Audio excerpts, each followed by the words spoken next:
மத்தியில் பாஜக வெற்றி பெற்றிருந்தாலும் அது தோல்வி போன்ற வெற்றிதான் என்று கனிமொழி விமர்சித்துள்ளார்.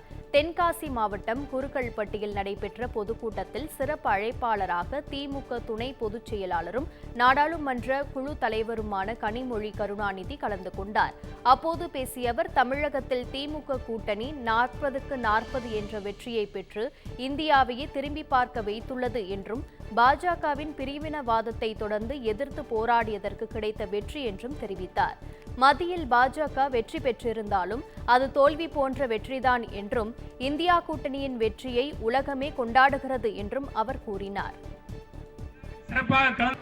இந்த வெற்றி, இந்த 40க்கு 40 என்ற வெற்றி இந்தியாவே திரும்பி அளவிற்கான இந்த வெற்றி என்பது நம்முடைய திராவிட முன்னேற்ற கழகத்தின் நல்லாட்சி, அதே நேரத்திலே எந்த நேரத்திலும் நம் கொள்கைகளை விட்டு கொடுக்காமல் ஒரு போராட்ட குணத்தோடு நின்று பாஜகவை, அவர்களின் பிரிவினைவாதத்தை எதிர்த்து கொண்டிருக்கிறோமே, அதற்கு கிடைத்திருக்கக்கூடிய வெற்றி என்பதை மிக